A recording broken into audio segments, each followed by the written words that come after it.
step down immediately, or is that not still the case?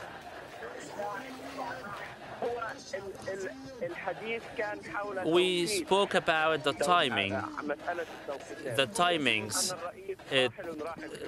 The president is leaving anyway, whether now or in a few months, but we believe it should take place now, either by leaving the office and leaving the country, or at least by way of delegating his powers and authorities to the vice president as per Article 139 of the Constitution. And in this case, we will then negotiate the issue of ending our protestation. What did the Prime Minister say when you said Mubarak must go now?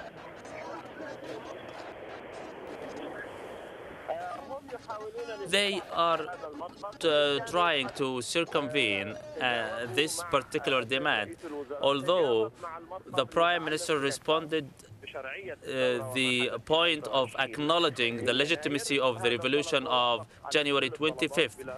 He answered and agreed to all the demands without any reservation. But as I said, the first demand seemed to be huge to them, and I believe it is beyond their powers to discuss or even rule upon. However, we expressed that we are adamant to achieve and materialize this demand, and this revolution will not come to an end unless this condition is met. Otherwise, we will heading to further escalation. Do you understand that some people are saying there appears to be no focus to the demonstration, no real end purpose other than the removal of Mubarak? Removing Mubarak is the first obstacle which we should surmount in order to engage in negotiation. We explained and conveyed a clear message to the Prime Minister from different people, from the spectrum from various people here. We should not, or we cannot engage in any negotiation for laying down the foundation of new era in Egypt before Mubarak steps down. But what happens if he says, I'm not going? I believe at this point, and if this demand is not answered, this crisis will deepen, and instead of seeing any light at the end of the tunnel, we will head to further escalation. Well, that was Abdelrahman Youssef, one of the youth activists who's been in the square, also representing at the meeting with Egypt's Prime Minister Mohammed al-Baradei's movement, that is the Movement for Change, saying they had extensive talks with Ahmed Shafiq late on Friday night. Well, in the last hour or so, the Prime Minister, Mr. Shafiq, has issued what he's described as a business-as-usual message, telling state television that the government is working just as it should. I mean, for every day that goes, stability returns and we are more hopeful. We no longer see the events happening like last Friday, and security forces are gradually returning. Today you don't hear about more clashes, which shows that generally things are getting better. We are all worried, of course, but things are getting better. This is a period we will go through, and other countries also have gone through similar experiences, and life went on as normal. The opposition itself is very divided. But this doesn't mean that we won't talk to all parties. In the end, the main thrust of their demands is the same. But there are several groups with different agendas. They are weaker today in Tahrir Square compared with earlier.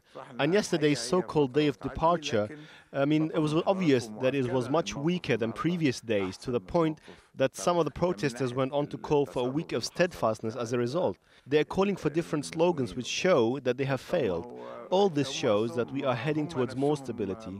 And when the protesters see that everyone is negotiating, they will negotiate as well. Otherwise, they will find themselves left alone in the square. And this will not be acceptable to them or to the regime. Well, that was Ahmed Shafiq, the Prime Minister of Egypt, talking after the government tried to tackle economic damage, he says, caused by the ongoing protests. Banks, just one example of the stranglehold on the economy. They've been closed for a week, although we are hearing from the government that they expect them to start offering limited services on Sunday. Reuters, the news agency, says they will open at 8:30 in the morning. Well, it should be peak tourist season in Egypt. But Mr. Shafiq, the Prime Minister, says 1 million visitors have fled the country.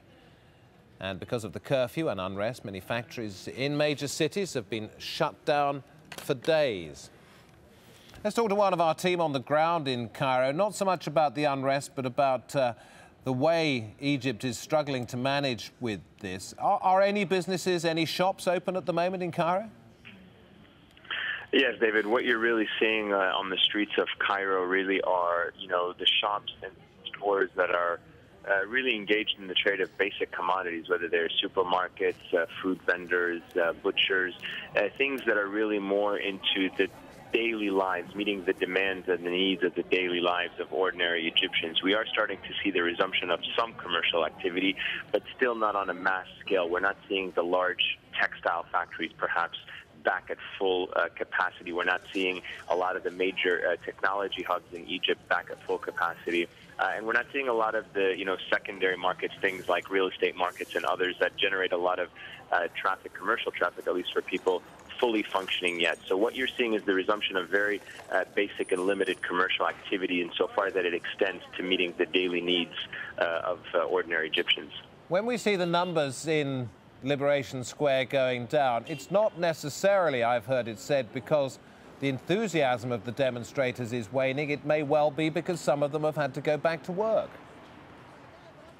Well, it's true. Not only that some of them had to go back to work, but other Egyptians who want to get back to work are slowly growing a little bit anxious about protests, in the sense that there is perhaps some splintering in the morale and the public support for some of these protests, because they really now want to see what the end game is. As one protester told me, every day this standoff continues, the protesters weaken and the president's position strengthens, because he is more entrenched and the protesters' moral support, and they're so dependent on support from the people outside of the walls of the Liberation Square. People are bringing them supplies and material support is beginning to wane a little bit, and that is why the situation is really reaching a critical point, both for the protesters and for the president, because when you take a large picture approach to it, not just the micro approach, but the macro approach, big businesses in Egypt are losing tremendously. The center of the town these people have occupied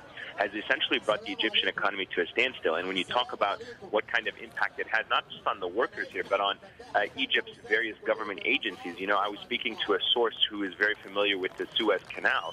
A lot of these ports that are being used to ferry goods through the Suez Canal have essentially come to a standstill. The number of ships has declined tremendously over the last week of instability, because they are no longer able to process the proper customs paperwork that is, something that has to be done every time a ship docks in port. So it gives you a sense of how much revenue the state is losing and how much they are too in a financial bind. And we were looking at pictures on our screen a short while ago of people sitting looking extremely fed up. I imagine at an airport, it could have been at a railway station. But the number of tourists, well, it's getting smaller by the day, and no new ones coming in.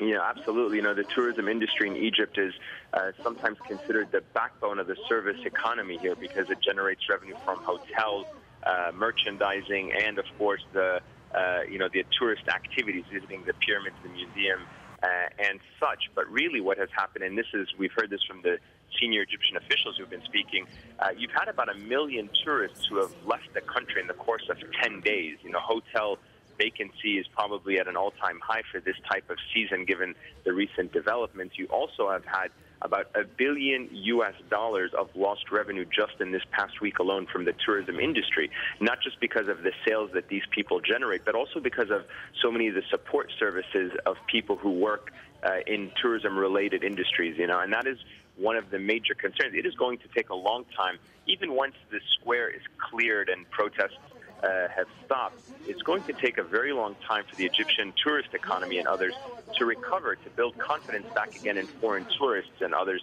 to return to Egypt. Thank you very much indeed. Let's talk specifically about what's happening at the center of the protest in Tahrir Square, Liberation Square. Another of our team down there taking a look at what's happening. And there is a suggestion that I have read, you may be able to clear this one up, that the army is now putting some pressure on the protesters to take down the barricades. That certainly is the conclusion that we're reaching from what we're watching from above. Certainly since for a few hours now, We've seen the army apparently trying to persuade demonstrators to take down that outer barricade, the barricade which was the front line in the fighting between the anti-government demonstrators and the Mubarak supporters on Wednesday and Thursday. Now, that barricade, made up of corrugated iron sheets, is blocking one of the main roads into the square, the road that runs down the side of the Egyptian Museum. And we do get the impression